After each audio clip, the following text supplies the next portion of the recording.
Hello, everybody. Welcome back to another episode of the Beyond Train podcast. Today we have Kiera Lea on episode 11. We're getting up there in the episodes already, so this is really exciting. Honestly, I'm loving all the conversations that I'm having. Today is going to be amazing. We're going to talk about some really cool topics, some really interesting topics. I think it really fits in well with what we're talking about here, and kind of pushing this new paradigm forward, and how we look at science now and how we look at the body and health in general. We're going to get into a little bit of quantum biology today. So we really haven't touched on that. And we're going to look at a few different perspectives and things that kind of come with that. And yeah, so Kiera Lee, welcome. Thank you very much for coming on today. No worries. Thank you so much for having me. I'm so excited to chat. Great. Yeah, me too. So I like to ask my guests to give us kind of a little outline of what health means to them. And it gives us good baseline. And we can kind of work off that. So what does health mean to you? What does it look like? What does it feel like? I'll give you the floor. Yeah, great question. I guess for me, health is a state of having complete, pardon me, complete coherence between our internal and our external environment. So, knowing that we have evolved over hundreds of thousands of years to live in perfect harmony with our environment. And as we've kind of grown up, like siblings, we've grown up together. And so we've learned to work perfectly with each other. And so, health for me really is this complete absence of disconnect between us and our environment that we live in. I'm talking about our natural environment, not these man-made houses that we've made today. Yeah, absolutely. Yeah, that's great. Nice and concise. I like that. Um, yeah, and that fits perfectly with what we talk about here. It's all about the terrain and how, our internal environment is a representation of our external environment. So we kind of liken it to if you are living in this really toxic environment, well, it's likely that you're going to have a toxic internal environment too. So that's kind of how we talk about it and, generalize it, right? But yeah, that's awesome. So I want to know about quantum biology. I know, it might be a little difficult to talk about it generally. But you know what you're talking about here, so I'm sure you give us a good overview. But what is quantum biology, and how does this relate to health and the body in general? Yeah, I love what you're doing on this podcast, talking about the terrain and the germ theory model, and it fits so well with quantum biology and what we talk about and preach. But yeah, so quantum biology really is just addressing this coherence between our internal and external environment. And how it really differs from the mainstream centralized system is that we're really looking at the body from the smallest scale. So we're looking at, in high school, we're taught our body is made up, molecules are made up of protons, neutrons, and electrons. And so these are the smallest particles, like they are subatomic particles. And we're really looking at the body from this perspective, from this really microscopic level. And to me, it makes so much sense because when we're addressing a health concern and we're looking at a system, we really should be looking at the foundations first. Right? I love to use the house analogy. If we have a house that's built on wonky foundations, do you think that it's a good idea to go and fix the walls first and make them straight? Or is it good to just fix the foundation first because you're going to have to fix that anyway? And then as we move this foundation, it's obviously affecting everything else in the body. So if you don't really have your quantum health right, which in my opinion is the foundation of health, you're not really going to be able to tackle those bigger symptoms through labs or the biochemistry, right? So this scale that we look at through quantum lens really is the foundation, and it is below the biochemistry level of our body, right? So we're electrical before we are chemical. And so when I'm saying electrical, I'm meaning that our body is electric. It runs off charge from the sun, from grounding. We really see that, electrons, that subatomic particle, we're taught they kind of wrap around the nucleus, around the protons and neutrons in high school. These have a really big negative charge. And then the protons have a positive charge. So when you have a proton and an electron together, what is that creating? It's creating a battery. And we're finding through the work of people like Dr. Gerald Pollack that, the water in our body actually acts as a battery. It charge separates, putting all this energy at complete disposition of the cell. And I guess in quantum biology, we're really just looking through this lens, and the research is still evolving. And in some ways, it's been here, since the 1940s, which is truly exciting, going back and gaining a really deep appreciation for the people that came before us. And yeah, I hope that gives you a good enough answer. Yeah, definitely. No, that's great. I think that yeah, that sets up really great for discussion here. I think I quite enjoy looking at it through this lens too, because getting into the energetics, I did biochemistry in my undergrad, and there was just a lot of holes in kind of what I was learning. It was like there has to be something more. And when you look at it from a deeper level, I almost switched into physics, but I would have had to kind of prolong my It's university kind of career, which that I did we're not like, want oh to my do. gosh, all this makes sense. Like the physics, the chemistry, I need, and that's when biophysics was kind of born, right? And we're kind of like, I can't Yeah. study everything at once, but I kind of need to understand how the body truly works. And I think that just underpins the fact that, everyone's in their own silos. The biochemists are over here, the physicians are over here, the doctors are over here, the nurses are here, but no one's really communicating with each other. And we really need that to happen and to foster this interconnectedness between the modalities to actually get the full picture of how our body runs, right? Amazing. Yeah, I couldn't agree more. And on a recent podcast, actually, we were talking about alchemy and how, the splitting of the fields is something where, we can get really precise in looking at all of these different aspects of science and nature and life in general. And, we break it down and, we have all the fields that are all out here now. And really the thing that we have to do is bring it all back. And so that's just what you're saying now is the quantum biology, you're taking the very microscopic portions of the body and tying it into biology, into the macro. So I love it. I think it's a great way to look at it. So I guess we could start off by maybe talking about how light affects this, and I'm sure this could take us down a few rabbit holes, but getting outside, is it just vitamin D that we get from the sun, or is there this light? Is there this energy in nature beyond just, chemicals or whatever it may be? And I think we'll probably agree on this. So Yeah, for sure. Great question. So I think a great place to start is just talking about time. And in quantum biology, we like to call this space-time events. But so for the longest time, we think that there's this connection between our psychology, our consciousness, and our innate body, and that our consciousness kind of communicates time to our body, and then our body can make decisions based off that, right? But just because my consciousness can read, on my phone, I'm like, okay, it's 7:07. I know this podcast was scheduled for 7. That's the time that my brain kind of runs on, right? But my body doesn't actually know this, and my body runs on a separate time. So then we have to ask ourselves, well, how does our body tell time then? And why does our body need to tell time? Well, we have this circadian rhythm of hormones in our body. So, and our whole body runs on like a scheduled plan. And so depending what time of day it is, like let's say the morning, we need to rev up our thyroid hormones. We need to get ready for the day. If it's the afternoon, we need to start, unwinding this cortisol, secreting this melatonin. And this happens from day to day. And it also varies from season to season. Now, we started to realize that in the 1970s that we actually evolved to utilize sun as our clock. So our body clock truly comes from the sun. And so they're intrinsically linked and in no way separate from each other. And so we have these blends, like when we're looking at the sun, we don't really see all these different frequencies coming from the sun, like red, yellow, UV, infrared. We don't see that. We just see illumination. But from sunrise all the way to sunset, these light frequencies are really changing. So you might have more UV, you might have less UV, you might have more UVA, but this is changing all throughout the day. And so as these frequencies change, they're really communicating information to our body, such as time. And so then our body can take this light through the SCN and through our skin, because we have not only light receptors through our eyes, but we also have it in our skin, and it can determine what it needs to do for that specific time of day. So if it's in the morning, just as we said before, it's going to rev up our thyroid hormones, cortisol is going to start to increase. Cortisol is not bad, it's what wakes us up in the morning, but we don't want too much. Then at nighttime, the absence of blue light starts to happen. So at sunset, there's literally no blue light in our environment. Now, our body, when we're actually exposed to our natural lighting and not indoor artificial blue light lighting, which I'm sure we'll touch on soon, we can read this as a signal, and our body says, okay, now it's getting dark and it's time to secrete this melatonin.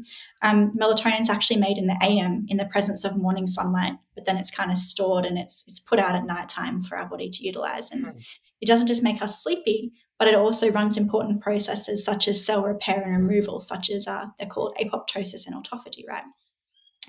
And so, yeah, our body is sensing these frequencies and making specific decisions based on the light and the frequencies that's in our environment, as to how it needs to function. And it's not only from sunrise to sunset that this happens, it also varies seasonally as well. So if you're not embracing your natural environment and you're inside under the same lighting, right, our artificial lighting inside, it doesn't change from season to season. So we're constantly exposed to these same light frequencies, doing the same things for our body. But really, this needs to be changing so we can optimize our biology and the programs that are inbuilt from summer to winter to really maintain this health and maintain this connection between our internal and external environment.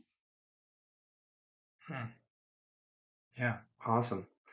Yeah, you really got to connect with your environment here, right? Like even, now it's getting dark out here. I should probably pop a couple like some blue light blockers on or something, right? Because yeah, the sun's down and yeah, that's interesting, right? And it just makes me think too, like what is natural? Like what is a natural source of light even after the sun goes down? And you think fire and fire is like there's a lot of red light in there. Like I don't know if you Mhm. have looked into that at all. Is that like that probably I don't think it would disrupt necessarily the system, but what are your thoughts on that?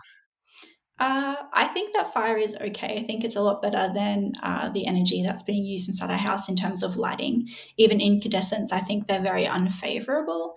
Lighting is, yeah, Hmm. full of that infrared light. So, what you're doing is you're burning that stored kinetic energy. And when we do that, we give off infrared light.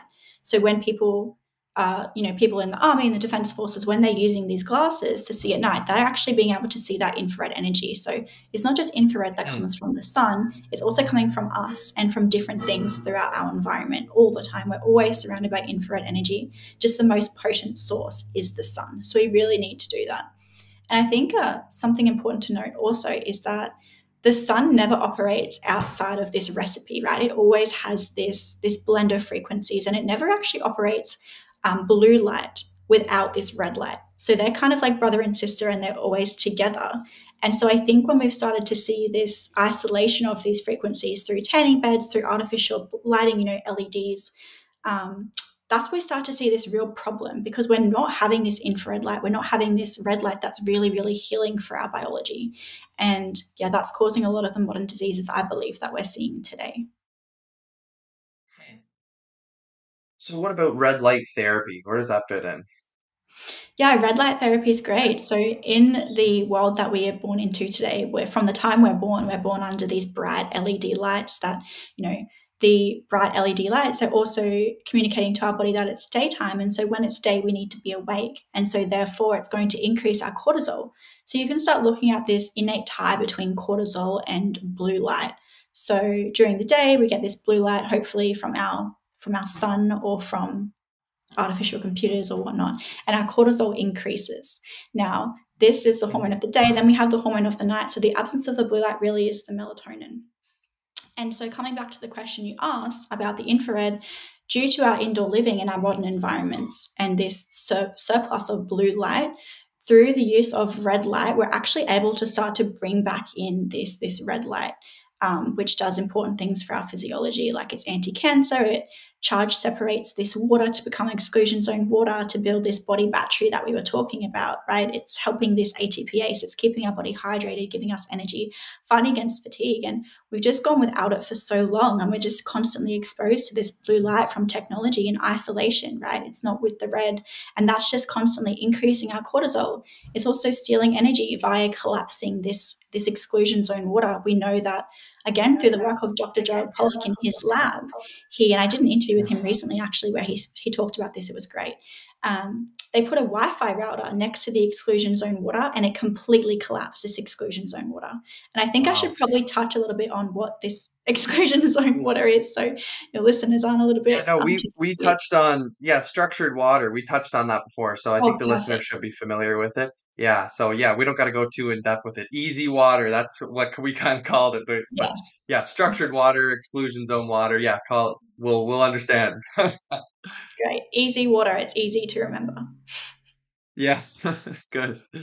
Yeah, that's really interesting. Yeah, I think I might saw you post on that the collapsing of the structured water. That's amazing. Yeah, and how Yeah, and light then we ties into start. that. That's something that I sorry.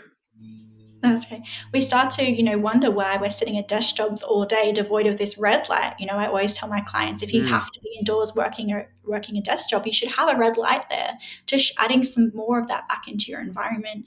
And we're around these frequencies that are collapsing this water, and then we're sitting there struggling to stay awake. We're dealing with fatigue, you know, and we're wondering why. And it's because of our lighting environment. We're constantly stressed. We're around all of this blue light. If you've ever been into an office, I haven't been in there for a long time, but I did go in one a few months ago, and I was just, I don't know if was desensitized to the light, but I was really just taken back by how bright that environment was.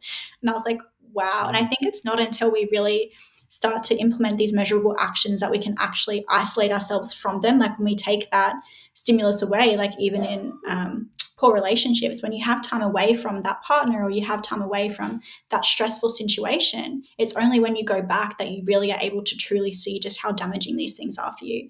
And I think I get that a lot when clients and people, they start to eliminate these environmental toxins such as, EMFs, artificial lighting from their life, and they go back into those environments and like, wow, I didn't realize how bad I felt, and now I can see it's because of these things.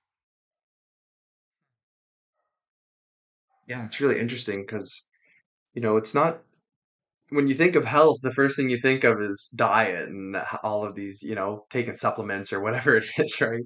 And you don't really think of light. And it's amazing because it's like we've evolved in light, being outside, and even light it through the eyes and light on the skin, right? And you know, even we're covered up constantly now. It's like, that's not necessarily a natural thing, right? It's so, and so when you look at animals and they have fur on you know, on their bodies, right? It's like is that natural fabric, is that natural, material even disrupting the light cycles, right? And then I think of, the clothes that you wear, right? So now we're all wearing polyester, and that obviously comes with its own issues, but it's like if we were wearing natural fabrics, does that affect the light, right? Have you ever thought about that connection That there? connection. Yeah, sure. I think that natural fibers like linen is a lot better, obviously, because if you get organic, it's not full of those toxins. You're not breathing it in, because those things do matter, in my opinion. It's all about reducing that toxic load. But yeah, they actually let in light, because if you've ever actually looked at linen and held it up, there actually is spaces that we can even visually see. So the light is able to get through that into our clothing. So I'm a Mm, big fan of always wearing just like white linen shorts everywhere and white clothes when I can. And natural fibers. I think this polyester as well, like when we're wearing it and it heats up under the sun, that's going to give off more fumes and put more chemicals onto our body as we sweat. And then we move out of that hot environment and we're cooling again. And then our body's going to absorb all of these chemicals into our body, which is not good. Things like glyphosate, especially in the environment, just, even walking around my neighborhood, I was walking the other day and I was like, God damn it, there's this truck spraying glyphosate all over this child's playground. And I'm like, no, please stop doing that. But this glyphosate is so bad for us. And I was just reading a book, Toxic Legacy by Stephanie Seneff. It's a great one for anyone who wants to read it and learn about glyphosate. But glyphosate's biggest problem really is, and I'm going to go into this because I'm just so fascinated about it, but we have yes, collagen yeah. in our body and it's like this quantum superhighway. So for so long we thought that fascia was just collagen, was just this connective tissue that kind of held all our main pieces together. It wasn't really important, just held our muscles together, and that was what it did. Now we actually know that these nanotubules and this collagen matrix that goes all through our body, some researchers and doctors are trying to push for blood to even become part of the fascia. But this really is this inbuilt quantum communication system that can just flow energy throughout the body. And for the longest time, we've always had this issue in biochemistry where the biochemistry made sense, but in terms of efficiency, it was just a little bit slow. And so we're kind of like, we accepted it as a fact, this is how our body communicates, but there was kind of this little bit of notion there that perhaps this isn't it. And we now know that the communication actually happens through this fascial network. And now this fascia is very full of collagen. And what glyphosate does to collagen is made up of 3 amino acids, and one of them is actually called glycine. Now, glyphosate and glycine are very similar. If you have a glyphosate overload, this actually goes into the glycine, replaces the glycine, and starts to unwind this triple collagen matrix, And I believe this is where fibromyalgia comes from. As soon as you remove this glyphosate from their environment, from their food, they start to get better. And then you start to think about, people who have fibromyalgia, they go in the sun and they get really, really sore. And I believe this is because the speeding up of this unwinding of this triple helix, you can picture your muscles unwinding. That's going to be sore. When you apply pressure to them, it's sore because it really is this breakdown of this fascia.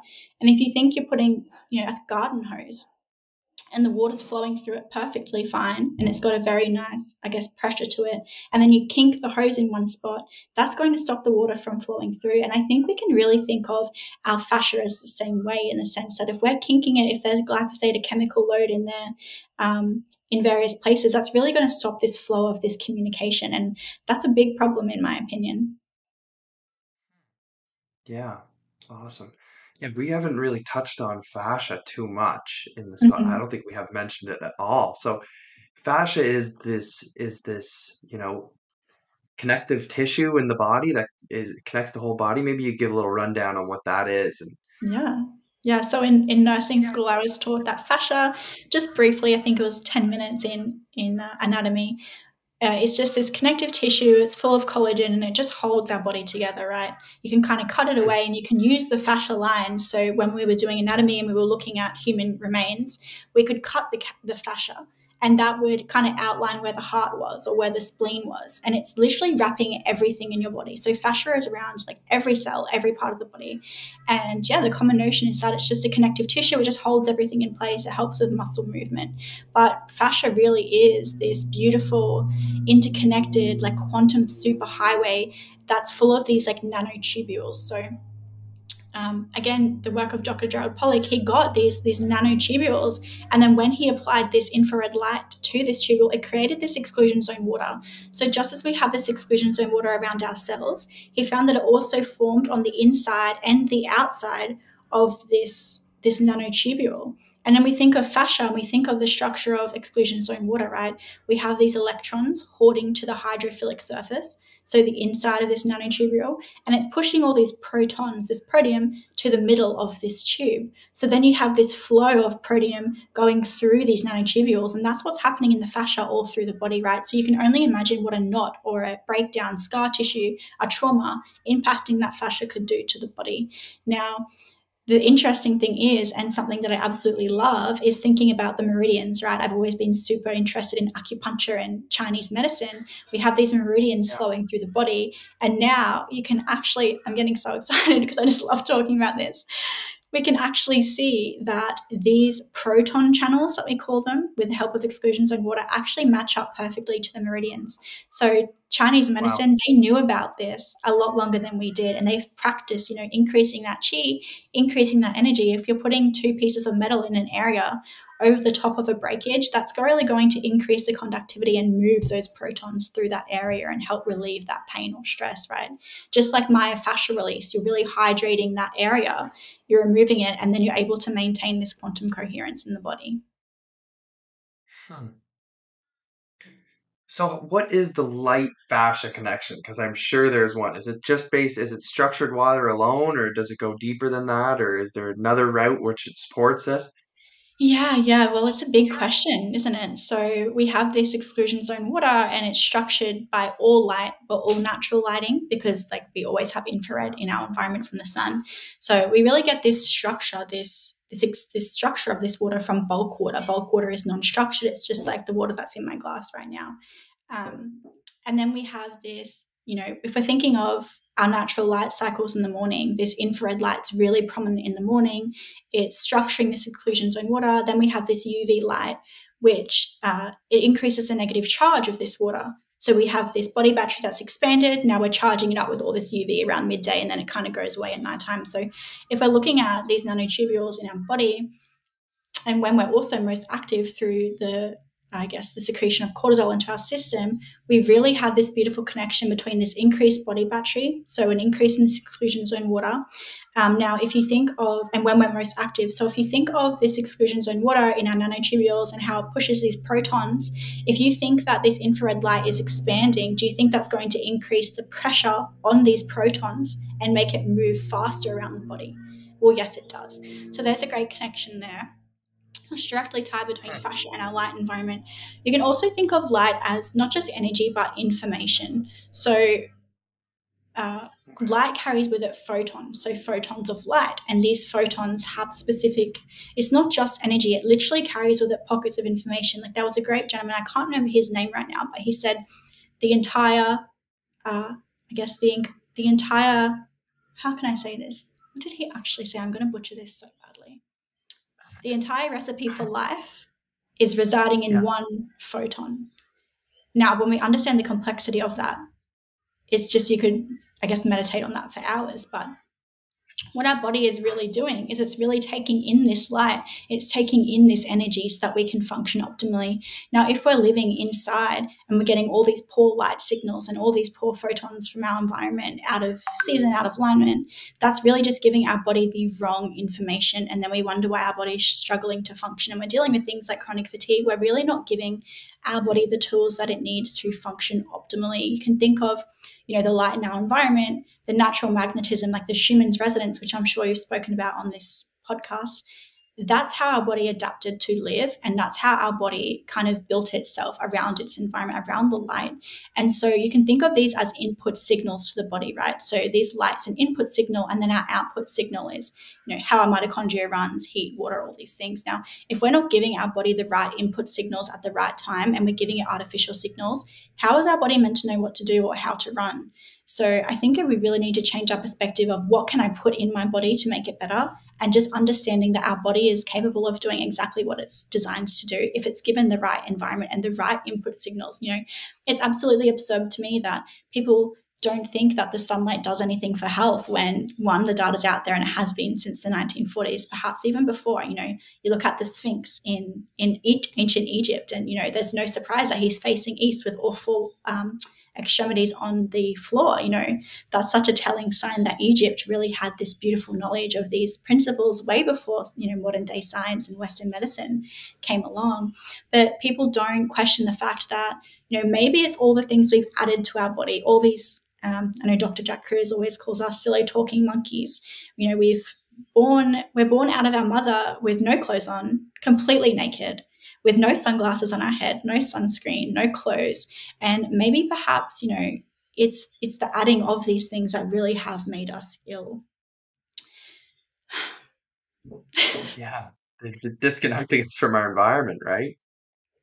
Yeah. So I guess let's get into like what constitutes, good light health. How do you manage, this getting good light in the environments that we're in? Say someone's living in a city. What do you do? Mm-hmm. Yeah. I think the hardest part of this understanding is, one, actually understanding it. And then once you understand how important it is, the actual hardest part is rearranging your life to suit this newfound information, right? To get your light environment right, because so many of us today, we're working indoors all the time. We've got online businesses, or we're working a desk job, or we just can't, everyone would love to just quit their job and move to the mountains and move to a beach and happy days. That is, never on technology again and life's great. But unfortunately, that's not how life works. So we really have to be intentional with our day and our time to try and get light in the right way. And so it's really important to understand that light isn't just what we can see. Well, we can't really see frequencies of light anyway, but it's also the light we can't see. So the light that's coming from my laptop, the non-native electromagnetic fields that are coming from devices as well. So we have these two types of light. Now, if you're living in a city or a built-up area, it's a lot harder to mitigate the light that you can't see, right? Because you're maybe living in an apartment, and the floor above you, the floor below you, and the two next to you, they all have Wi-Fi monitors. They're all using their phones. The wall that you're sleeping on could be backed onto a TV. You just don't know. So it gets harder to mitigate these in cities. So I always suggest that everyone should work their way into living in more of a residential rural area. That's really important. And I hate to tell people this because I feel like I'm a party killer. And yeah, I'm sorry, you're going to have to move. At the end of the day, once you learn more about this, you're like, okay, I have to move. And then it's just rearranging your life in order to do that. And for some people, that means finding new jobs. It means, cutting paychecks. And we've lived, and this is just kind of a side tangent, I hope you don't mind, but it's something that I'm really passionate about. We kind of live and we grew up in this world where we're told, you work hard at school, you get good grades, and you go to university, and then you get a big person job, and you're on this salary, and then you buy a car and have children, and then you have all these responsibilities. And then you're probably sad because you've realized you hate your job and you're at work all the time. So then you kind of supplement with a bigger car and a bigger house, and that equals more debt. And so by the time maybe we're so blessed, you're even younger than myself to know this stuff, but by the time you're 40 and you start to realize that health is directly tied with our ability to have free time and be in nature, you're in so much debt that you actually can't move, and you have all these dependents and children that have been raised in that same way, and they get used to living a certain lifestyle. So it's really, really hard, is what I'm saying, to change your life to suit this. And I think that's how the system was really designed, kind of to tie our hands and kind of keep us in jail, keep us in these systems, you know. And then you also have that overarching hierarchy, right? We've been taught that to be on top of the hierarchy, you have to have the best car, the best house. You know, you need to be wearing Louis Vuitton and Prada and all these things. But really, happiness comes from connecting with nature. It comes from inside. It comes from the journey and being content. And that's something that people usually don't learn till later on in life, after they've gone through the matrix and they've made the money and they've done all these things, and they're like, oh, well, what more is there? Wow, everything that I wanted is right back where I started. And so it's really hard to break free of the matrix, as you call it, well, as I call it, when you get to that point. I forgot what your original question was. Yeah, that's fine. No, that was a great tangent. I was, how to be light healthy in cities and stuff, and I think I agree. It's tough, and especially in cities, right? The further you get away from cities, I always say that cities are they breed disease. They are designed to cause disease. There's concrete everywhere, which is devoid of energy. There's very little light. If you're surrounded by high rises, it's very hard to even watch a sunrise unless you Mhm. leave the city or live in a penthouse. So Yeah, exactly. You so can it's actually really still ground. challenging. Oh, sorry. No, please. You can actually still ground on cement, which is probably a good thing for Oh, people to really? know if they're living in a city. It's not as good Okay. in terms of hoarding electrons. It's not as good, but you can still ground in the terms that you can actually offload or dissipate like this charge that you get. You know, sitting in this room right now, if I had a multimeter, I would have this AC charge on me just from the wires. You know, even though nothing's on in this room, just from the wires and the walls, I'm getting this charge, right? And so if I go out on cement, that'll dissipate that charge, and then I'm back to very close to 0 volts. Now, in terms of grounding and getting free electrons, I think that happens a lot quicker when you're connected to the ground and to the earth specifically. Yeah, but grounding on cement, if you don't have access to the earth, is still great. Now, in terms of getting your light diet, I guess, right, if you're living in a city, you don't actually have to see this. You don't have to see the sunrise. Now that I've kind of made everyone scared with that kind of spiel that I gave, but you don't really have to see the sunrise. You just have to be outside and let that sun hit your suprachiasmatic nucleus, so that communication network in your eye. Um, you know, so many people, they think that, you know, I need to see the sunrise, but we forget that even though you can't see the sunrise, maybe you're living inside a valley, right? I live in a valley here in my town where I am, and that light that I receive in the morning, even though the sun's not over the horizon, that's still communicating information to my body that I am in a valley and that is the time there. So Sure. yeah, it really is Amazing. about trusting nature, and really, you know, we can learn the science and we can talk about it for ages. I absolutely love it personally, but sometimes we don't need to know, and it's just about building this trust, right? It's when we started to question nature and we're like, perhaps, you know, we're smarter, and, you know, this randomized clinical trial says this, and then we start to rely on people producing these studies that, you know, maybe don't have the right intentions, that we kind of start to question our original thoughts. And sometimes the answer really is simple, but so really just offloading this charge as much as possible through cement or grounding is, you know, one of your best fights against these electromagnetic fields. Now, we always have to connect with our natural light in our environment. So there's an app called the Circadian Life app. I have all my clients download it. You can set the different times that different things happen in your environment. So there's some main times that you really should be seeing the sun, and that's like the UVA rise, UVB rise, UVA set, sunrise, all these things. And that app really has these all engraved in there. So you can turn them on and they kind of let you know it's a beautiful bird song instead of this like stressful alarm that comes on. And then you can know, okay, you know, maybe I'm working in an office, so maybe I start at 7 o'clock in the morning. I get outside, I watch the sunrise, I go have my breakfast outside. Always eating outside is great. Then I go to my office, you know, I'm driving there, I have my windows down so I can get this infrared in, because we know that glass blocks infrared A, so that's not great. So having your windows down, even if it's just 10 centimeters, is enough to let that light frequency in. So now you've had all this extra light exposure. You go into your office, you have your yellow blue light blocking glasses on, because the difference between the yellow and the red ones is the yellow blocks a lot of the artificial light, but it still lets a little bit of that blue light in, because we want our body to know that it's daytime, right? And then after sunset, that's when we're putting on our red blue light blocking glasses, because we want to block all that blue light so our body can start putting out that melatonin. If we're wearing the red ones during the day, it'll just disrupt our circadian rhythm, and our body will say, oh, it must be nighttime, not sure what happened there, and then our melatonin's just completely out of sync. So that's really important. So instead of, people take smoke breaks or they take, coffee breaks all the time, but maybe instead of that, you want to take a light break. So I don't promote Oh, smoking or drinking coffee at all, but we can look at those things that those people have built, these little breaks, and we can just say, okay, instead of doing this, I'm going to take a light break. And you might just go out and sit in the sun. Or you might do that every 30 minutes, every hour, however often you can do it is better than none, because we really just want to be connecting with this natural light and letting our body sense that information so then it can keep running its systems.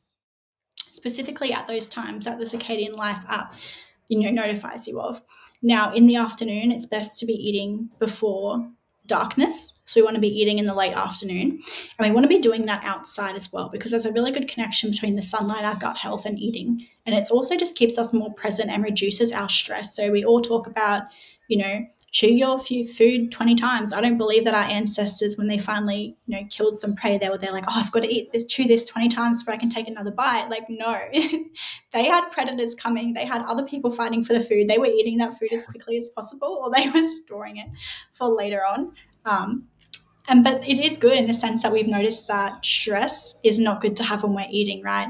So if you're chewing your food 20 times, but then you're doing so under blue light, artificial lighting, that's increasing your cortisol, you're going to be stressed anyway. So it's best to give yourself time to eat outside, connected to your environment, this infrared light that's really going to bring down your blood pressure, bring down your stress, and you can actually connect with your food. I think that's really important. Now, in terms of mitigating light that you can't see, so you never want to have anything charging in your room. You always want to have, I didn't realize, but in Australia, we have PowerPoints, right? Those, I don't know what you call them, PowerPoints. And then they have separate switches for each one. So you can actually turn them off at the wall, which is great. But I went to America and they don't have that. So they're power sockets. You just plug something directly into it and you can't turn it off, which is really bad. And I actually learned, because our power grid is so high, or something to do with how high our energy is, it's a safety hazard to have that. So we actually have to have the on and off switches, which is really interesting. But you want to have them off in your room if you're in a place that has that, or you just want to have everything unplugged. Be charging your phone outside of your room. When you're on your laptop, you can hardwire it like I do. So it's actually really cheap. This was like $10 off of Amazon. It's like an Ethernet cord that you can plug into a Wi-Fi monitor. And then I think the little connection piece from the Ethernet to the UBC. I don't know what the Apple charge is called. For the iPhone, yeah. Yeah, for the iPhone connection, I think that was like $10 as well. So $20, and you can really feel the difference. If we don't have, if I have a Wi-Fi meter, like what's it called, Trifield 3 here, which measures the electromagnetic fields in my environment, it is so high, like 400. And then when I plug in my Ethernet and I take out my charging cable, it literally goes back down to 0. So that's a really great hack. And we know that this field coming from our computers, if we don't do that, it's just completely dissipating this exclusion zone water. So if you can eliminate that whilst you're working through an Ethernet cord that only costs $20, like that's such a great mitigation strategy that anyone can use. That's like 2 cups of coffee or a breakfast out. So that's a really good step. Obviously, wearing blue light blockers, you want to say no to smart homes. So for some reason, we like to be able to turn our lights off. We don't want to get up from our phone. So we've got these connections now, these Bluetooth devices. We have smart fridges that we can double tap and we can see into our fridge without having to open the fridge door. Don't ask me why. So we have all these things and we just don't need them. So it's really about just going back to basics and just really saying no to smart homes, no to these little devices. I don't even know what they're called, Alexas, that you can talk to. Yes. Just really mitigating this from your internal environment. You want to make sure that you're not really sleeping up against a wall that has, a TV or some sort of media outlet on the back, because that will actually go through the wall and into the wires that is surrounding you. So they're just some really fun mitigation strategies that you can utilize that are really, really effective. And if you start utilizing these, watching the sunrise, getting outside it several times a day, you really start to become, every client that I have and take on, they're always like, oh, they're a little bit skeptic at times. And then 2 weeks later, like, oh my gosh, I can't believe how much better I feel. And I didn't even do anything. I'm like, well, you did do something. But yeah, it's always very profound. These quantum tactics, they really are instantaneous. And once you do connect with your environment, it's amazing how much quicker you get better and how much better you feel quickly. Oh, well, great. That was fantastic. And I'm glad you brought up the grounding in cement, because I did not know that. And maybe maybe it's you might be a little reluctant to go down on the sidewalk and in your bare feet if there's cigarette butts everywhere and stuff, but maybe bring the broom out or something, eh? Yeah, yeah, yeah. um, I was talking to a guy no, the other that's day, and great. he said, "There's no way I'm going out." He's like, "Is there any other way I can ground? There's no way I'm going out in the middle of New York City with my bare feet on at like 6 o'clock in the morning." And I was like, "Yep, I wouldn't. I actually would. I'm that person that would be out there doing that." Yeah. But you can also get grounding shoes like Earth Runners. They work, Yes, yeah. especially if the ground's wet, because the wetter it is, the more conductive it is. There's some other Hmm. shoes. I think one's called like Rizzle shoes. They do like office shoes that are grounded. So Oh, cool. Yeah. Yeah. And yeah, the other thing I was going to say is that comfort kills. As we we seek more comfort and like automation and everything. I really think that that's to our detriment. Like we need to, like you were mentioning the Alexas there, and have it all automated and everything automated and do everything from your phone. You don't want to get up off the couch. And even back in when they introduced the remote, I was talking about this the other day. They introduced the remote for the TV, and it's like, you know, people used to get up to change the channel. It's such a funny, it's a little thing, but it's like just mm-hmm. getting up and moving every once in a while is a really good thing. If you're sitting all day, Mm-hmm. I was chatting with my osteo and they were telling me that it's just about, get up and move and you can kind of have a little reset and then you sit back down. You don't necessarily need to stand all day per se, right? I mean, standing more is definitely good, but it's like as long as you're getting up and you're moving regularly. And I like these light breaks because guess what? That's a movement break too. So you can kind of double up on these things, right? Mm-hmm. That's really cool. Yeah, that's Yeah. exactly right. I And I really mean, like how you talk about EMFs as a light you can't see. I don't really think of it like that, but that's amazing. I love that. Um, so maybe we can kind of cycle into EMFs more. We were kind of talking about it there a little bit, and maybe talk about the structured water connection to it a little more. yeah, for sure. So EMFs are like you can't see because it's part of that electromagnetic scale, right? It's just on a different axis. So when we're exposed to these, it's really collapsing, as Jared Pollock found, it's collapsing this exclusion zone water. And again, I will say that this experiment was done on, I guess I don't know what it was actually called, but it was inside a laboratory in kind of like a beaker like this. So it wasn't actually done with the Sure. water inside our body. But from the research that these professionals have done, they are saying that this exclusion zone water does become collapsed even inside our body when we're exposed to electromagnetic frequencies, even if it does take a little bit longer. So these EMFs, they're very dehydrating for our body, right? So when you heat up something in the microwave and you're surrounding it with EMF, what's it doing? It's vibrating these water molecules and it's dehydrating that product. Now, that's why people, when they're cooking, heating up a steak or heating up something in a microwave, I don't know because I don't own one, but they put, wrap it in paper towel, wet paper towel. They put a little cup of water in there so that it can really keep that piece of meat or whatever it is hydrated. And so these EMFs are doing the exact same thing to our body. So they're heating up these water molecules. So it's increasing our dehydration, cellular dehydration, and then it's also collapsing our exclusion zone water. So that's why when you work on a computer for so long, especially if you're not adapted and you're used to working outside or you're living a quantum life, you really do feel the effects of this dehydration. Now, depending when you're exposed to these EMFs, it's also really important. So, if you're exposed, let's say in the morning, and you don't get back out in the sun at all, that's like one and done. So, your exclusion zone water is collapsed. You're going to struggle with energy for the rest of the day until you go back outside because this infrared in our environment, it does still structure this exclusion zone water. So, I want you to think, I work in an office, I'm stuffed, there's nothing I can do, I'm going to have fatigue forever. It's like, well, no, you can just take these light breaks, or perhaps you get an office next to a window or something like this. So they're the two main connections with the electromagnetic fields. There's also a few other things that are quite technical, and I'm still learning, to be honest, like its ability to mess with the calcium sodium channels, and you know it Sure. really causes this disconnect between where electrons go. So our body uses the magnetic field from the Schumann's resonance to really create these little, I guess, gates, and then our electrons can flow in a nice line where they're meant to into the cell. Now, where around non-native EMFs, it's really just going to put these gates in the wrong way, and so electrons aren't going where they're meant to, which means that we're losing energy in that process in itself. Yeah. Yeah, and we were actually talking about porphyrins. These are like molecules that contain minerals. Like heme is considered a porphyrin, and these are kind of like like centro. They really they use electricity and they use energy in their process, right? And it's so.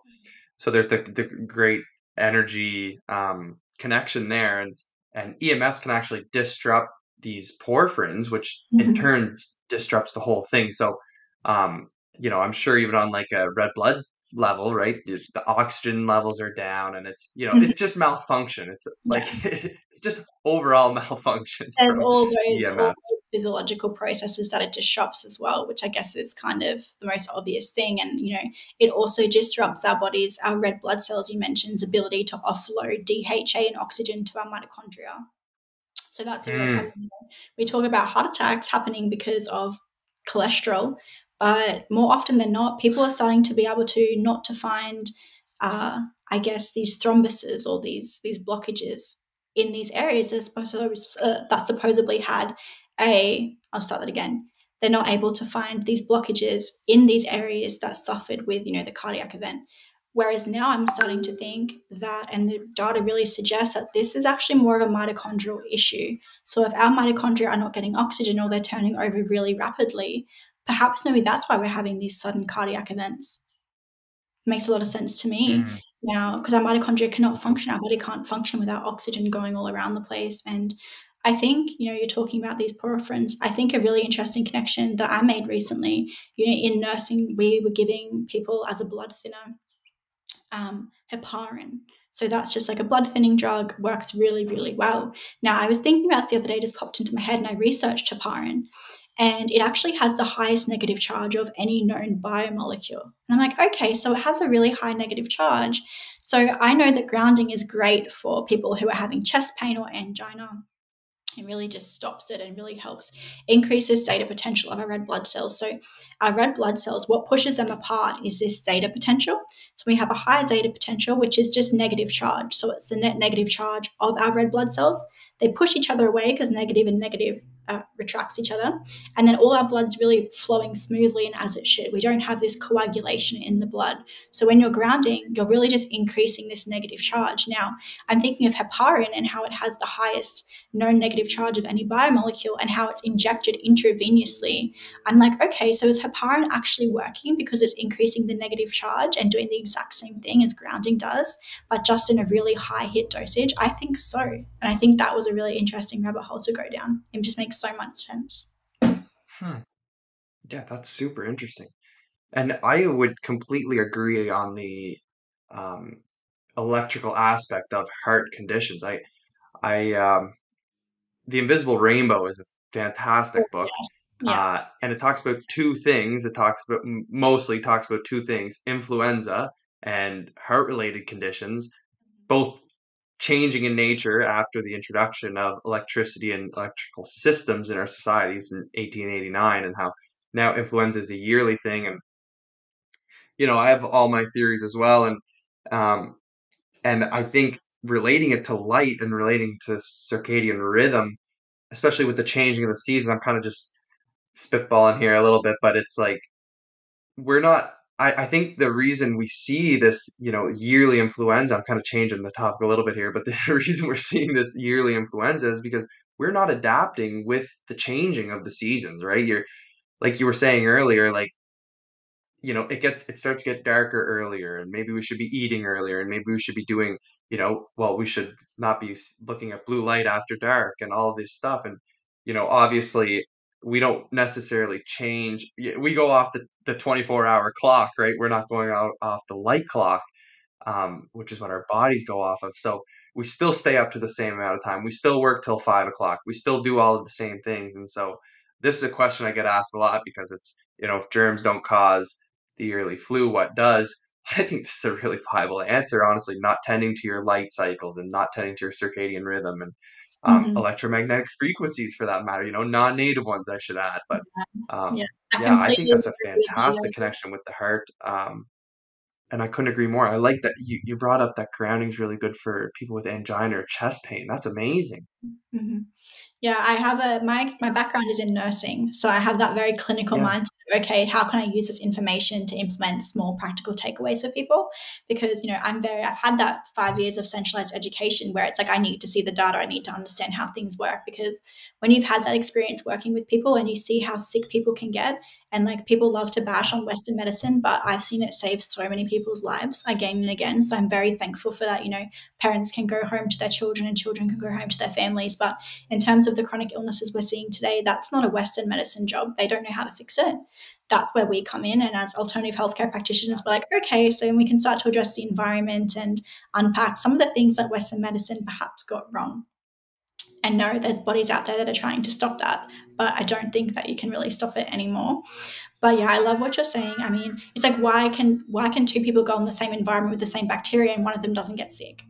Now, I do believe that bacteria can cause illness when you are not exposed to it, right? So if we're living indoors and we're just, from the time we're born, we're washed in sanitization. I was actually feeding dolphins the other day, and this lady was like, okay, come here, let me spray your hands. And I was like, what's in that bottle? And she's like, sanitizer.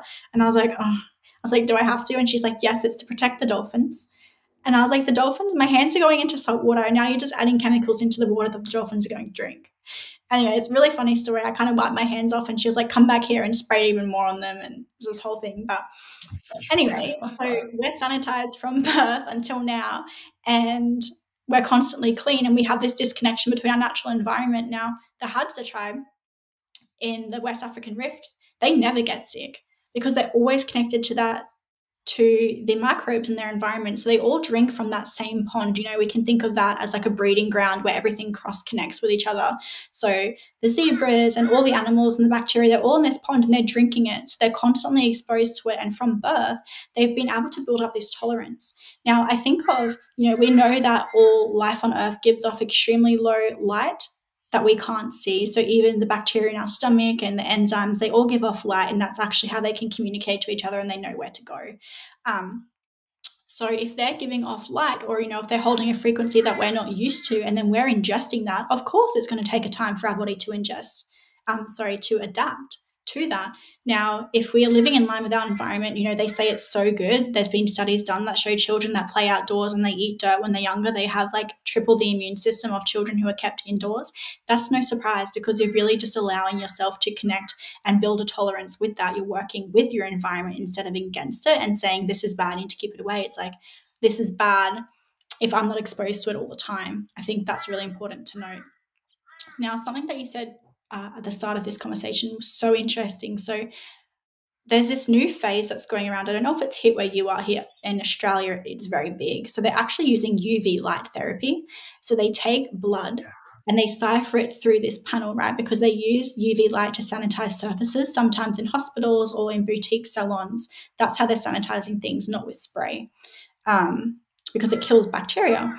And so this UV light is being used to filter the blood, and then people are having higher oxygen saturations because of it. So higher O2 sats, they feel healthier, they feel, just all around better after doing this.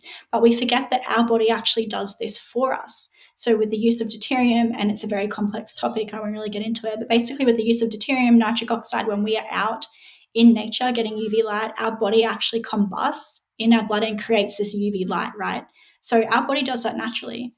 But yet we've now just created this machine that does it for us, that we have to pay a ton of money to go and get, when if we're disconnecting with our environment, our body is naturally sanitizing us. Like, it's naturally doing the things that it needs to regulate its internal environment. So much so that we know that Candida, that's a big issue these days, thrives in cold environments with no sun. We get these people out in the sun instead of giving them antibiotics, which is just going to kill their microbiome anyway, and we see it disappear. I've seen that with tens of clients now. Everyone talks about parasites, doing these parasite cleanses, pushing your body into detox and forcing your body to do things that it's not ready to do.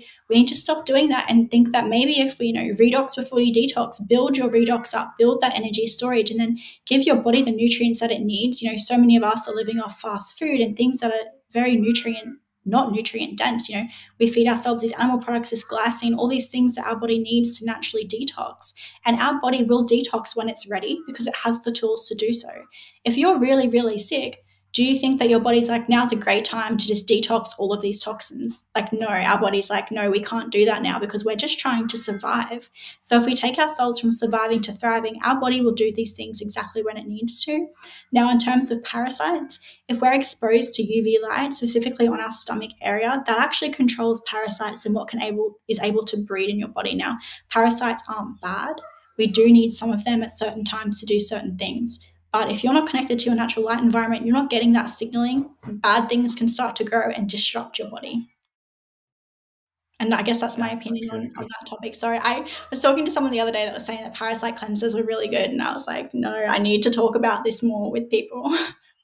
Because you get really That's sick great. after them. Some people start to break out with big rashes. They're eating these moldy berries to try and push themselves into detox. And I think that can be, I don't know, I guess it has its time and place. But I think it's just an over exaggeration of what we really need to do. And, it's just, again, it's just like in the invention of sunglasses, it's just adding things that we think is good for our body. But our body has, had hundreds of thousands of years to come up with these ideas, and it's already ran its own clinical trials. That's where we're still living right now, very successfully at the top of the hierarchy, is because we've been able to adapt to utilize our environment perfectly. Like everything that we think we need to do to our body, we probably don't, and nature probably already has an answer for that. But just like the UV light therapy, we're so disconnected from nature that we have to make our own version of it, or you can just go outside. Hmm. Hmm. Amazing. Yeah, I like, and it's interesting because I agree with absolutely everything you're saying. We definitely attribute the cause, we take it fully away from microbes, just because this necessary condition, right? This necessary buildup of toxicity or lack of energy or whatever it may be is a necessary component for the microbes or whatever is to be present. So that we kind of just say, well, the cause is not the microbe, it's your environment, it is, your lifestyle and everything. So that's Mhm. our perspective. But with the parasite thing, we were talking about that actually on my Instagram there recently, and like that was a hot topic. And I said, parasite cleanses they are not for everybody, and it should not just be a blanket statement. And people are telling me they're like, they're asking me, how do you get rid of your parasites? And I'm like I don't know because I don't know you, and I don't know, it's very individual how you're going to deal with these problems. Like having, having parasites, they do exist in natural order, and then you obviously can have imbalances of it. But addressing it, like you mentioned, like a moldy berry or turpentine is a big one, and it's like, so a lot of people say, "Oh, well, I feel better after a parasite cleanse." Well, if you feel better, honestly, if you feel better, you should keep doing what you're doing, because you got your How results. But do you feel better? Was um, the week of diarrhea and vomiting like worth it? And how's the rash going on your yeah, back? yeah, right. So and then again, you got to be truthful with yourself. You got to be honest and really assess yourself truthfully. That's a whole other topic, but And like I at the really end, love your perspective on this. you go again. Oh, I was just gonna say I love your perspective on this, and I love your perspective on, like, I love that you're a nurse, and how you take the clinical perspective too, and um how you look at that, what was it, heparin, and you look at the negative charge of it. Like that's amazing. Like I think that's a really great way to look at it, right? Because I couldn't agree more with your take on, the Western medicine. And I really like that you brought up that UV light, how we're taking up doing UV light, because the best medicines are what mimics nature. We always try to mimic nature, right? And um, yeah, that's amazing. So um, our bodies do it best, and I love the idea of a gentle detox. Like it's not like you need to seek detox. Like you don't need to be in this state of detox. And I love the quote you said there: "Redox before you detox." So increase your energy. And so I think I guess I want to ask, like, about energy, increasing your energy. Is it like, do we just have this holistic energy that's shared throughout our body, like, or is it just all ATP? Yeah, sure. So energy comes in the form of electrons. So electron transport chain is the accountant for electrons, not macronutrients. That's a whole nother story. But we can get electrons from grounding, so that's free energy, and we can get electrons from food. So food, in my opinion, it just builds a backbone for like biomass, for like what actually is us, like the physical being. And then the energy Sure. that's needed to run those programs come from our environment via, grounding. And the photons, so the sunlight, we don't actually get electrons from that. You'll hear that we do a lot. And I think people just say that and like it's fine. I said that for a long time too, because it's very simple and people can kind of understand.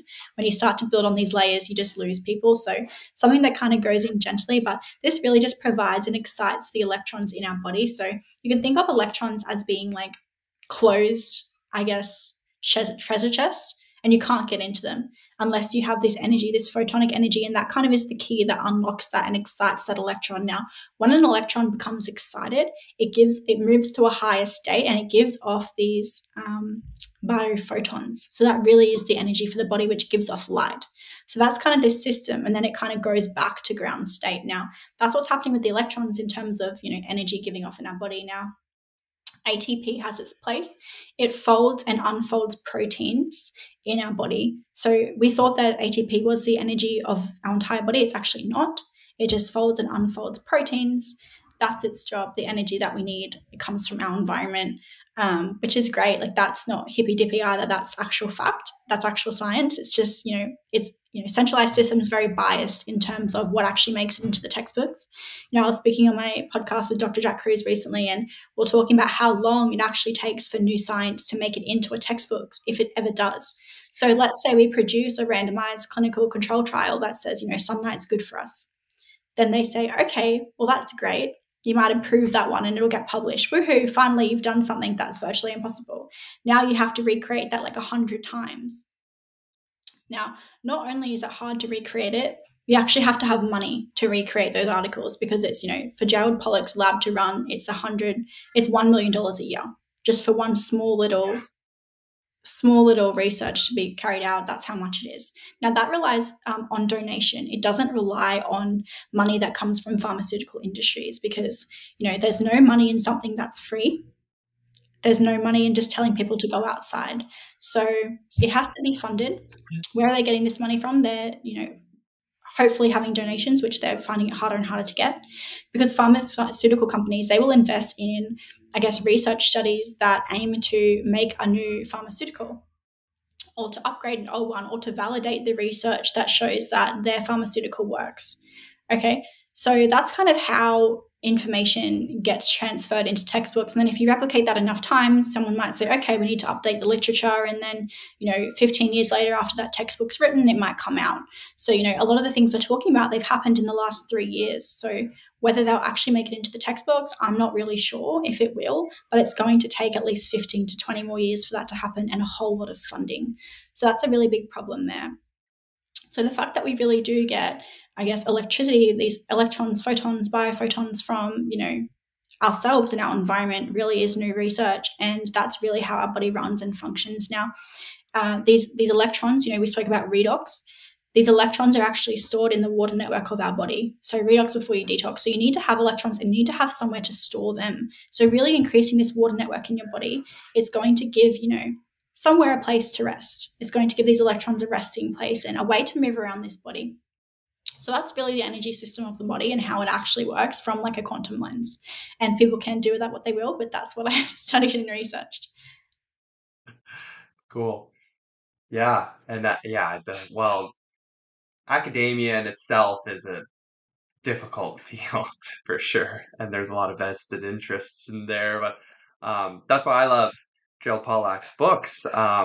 And they're kind of written in textbook style. And I think honestly, I feel like we're getting away from the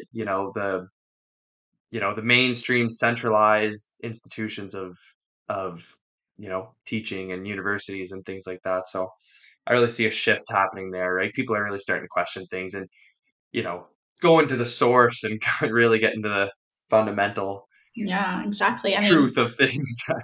The product doesn't change unless the consumer changes. Like the consumer changes trends, not the manufacturer. So Sure. can't even speak today. But so, if I don't take my health into my own hands, we have a whole generation of people that they go to the doctor, they're sick and they can't get better.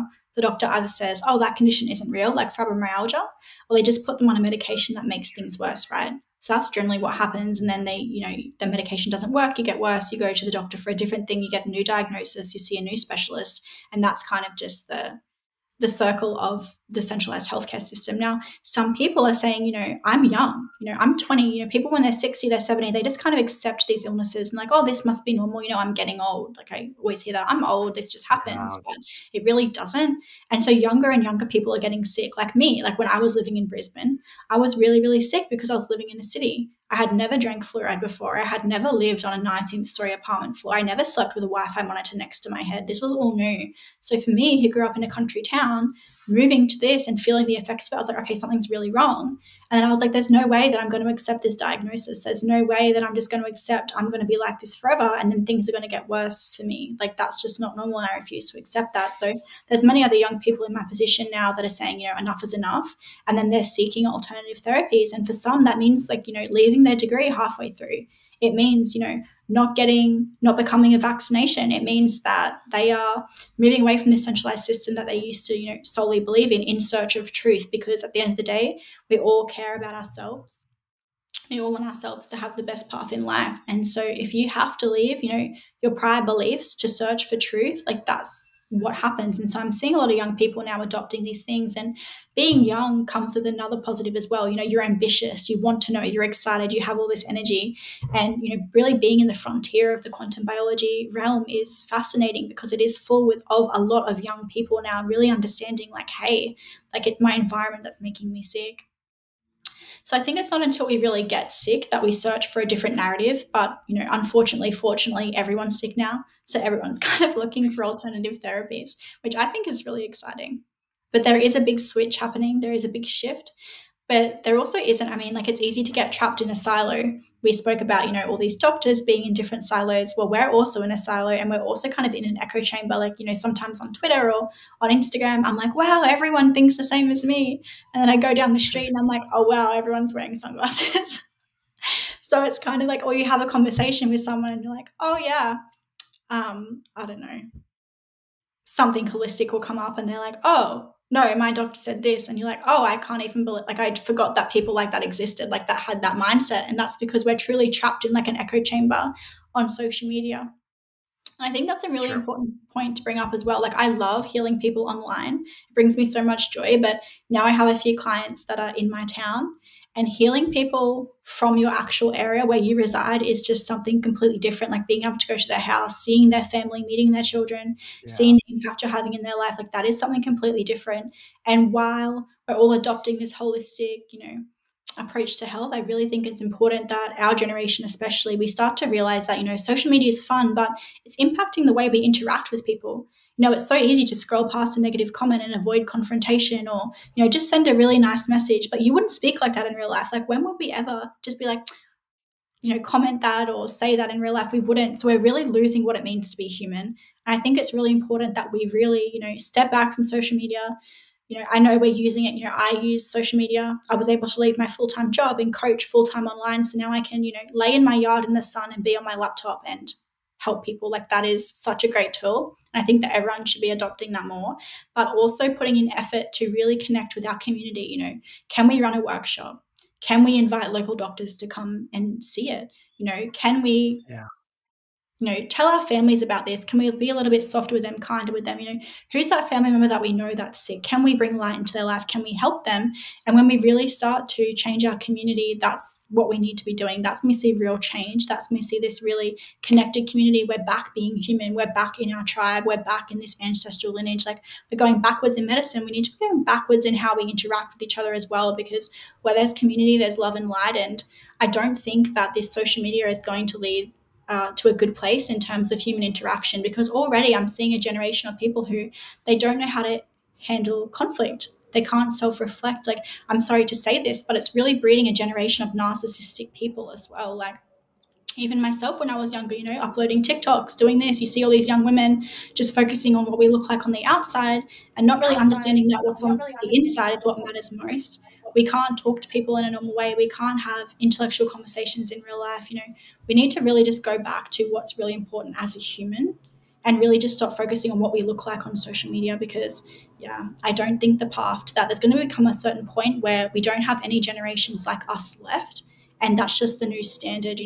Children are being born into this world where everyone has a TikTok account, everyone has this, everyone has, a podcast, everyone has all these things, and we're not doing anything in person anymore. So we really need to step up, even as young people, and create a standard and show the younger generation that there is still another way. You don't have to do this. Community connection is real. And I think we'll start seeing a trickle of younger people going into that, because you explain these things to people. You live as an example. We're both young. We're both, somewhat intelligent, I think. Not to say it about myself, but you are. And we're all doing things. We are in the perfect opportunity to really example and role model to these young people. Pop said, a good book is useless without a good reader. And in terms of the agenda that's being pushed in today's society, they're really targeting this younger generation. Who cares what we think? Who cares if there's a few thousand people, a few 100,000 people that think against the system? Because all of these next generation are completely indoctrinated. They're so focused on social media, they're so focused on how they look, they're so just disconnected and malnourished. They actually don't have the capacity to understand what's really happening. So if they win the next generation, they win everything. And everything that we're doing is completely, it's not worth it. So we really, really need to, and I'm bringing this up on this podcast, and I'll be bringing it up on all of my future podcasts, that we really need to role model and create a standard within our community and bring back what it actually means to be human. Sorry, that got a little bit deep there. Hey, that's fine. I think that's probably a great way to start wrapping things up here, because you're absolutely right. And I kind of always, say even the best thing you could do is, instead of listening to this podcast, is go outside for, an hour and 10 minutes, right? It's Yeah. Or listen to you it can out. learn about light, and it's about implementing, right? It's about taking responsibility, and it's about connecting with people. And love is light. It's, love is a great medicine, and it's a great way to connect with people. And so I could not agree more. I think it's amazing. And so, the beauty of social media is that at least there are people on social media with good intentions. And when I was talking to Wes Rowe, he said, we're kind of just sending our little ping out there, and people are going to stumble upon work of people who care and people who want to change. Because honestly, I don't want to be on social media forever. I struggle a lot actually with balancing the doing work on social media and getting stuck in these consumption loops, right? So it's a really challenging thing for even people who create content. And um but I think you're absolutely right. It's about getting back to what's real and what's in front of us. And the computers and the phones and all this stuff is not real. It's not real. We need to be getting back to nature and getting back in the sunlight and getting back just outside, and living with in our proper rhythms, our circadian rhythms, and our proper, just being in a proper balance. So I completely agree, and I think that's a great way to kind of wrap things up here. Yeah, I think the internet is such a powerful tool. I mean, I learned everything that I have learned today off of the internet. So off of blogs that I found on a browser, or people that I've connected with, or podcasts that I've had. So I really, truly appreciate it. And there is great people on here, spreading the message. That's where everyone is. That's where we need to be. And then I just think as well, just building the community offline is super important. I don't think that I social agree. media is really necessarily bad. I think it's our, I guess, hack at, or I'll try at, a collective unconscious. It's our collective thought. It's all there at Yeah. once, just meshing with each other. So I think that's a beautiful way to look at it. But yeah, thank you so much for having me on, and I really appreciated this topic. So I know I went on a few Oh my tangents. I hope you goodness. don't mind. No, that's welcome. So you mentioned that you do the one-on-one consultations and stuff like that. How can the listeners support you and help you in your work? Yeah, so I'm really, I mean, I love doing one-on-one coaching for people, but I think that the most valuable thing people can do is really educate themselves. So if you're someone who's not struggling with, let's say, a severe disease, or you don't have a diagnosis, then one-on-one coaching is probably not for you. I think that I opened up a Patreon recently, so that's full of educational content. So I'm writing monthly blog posts that are really easy to understand.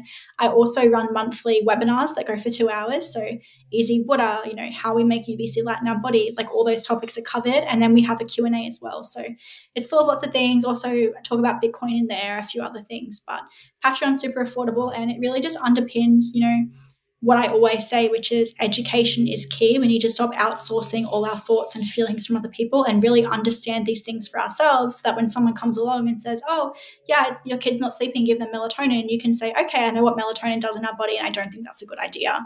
And then you can go and educate your children so that this cycle that we're in right now never has to happen again. Sure. That's great. Yeah. Yeah.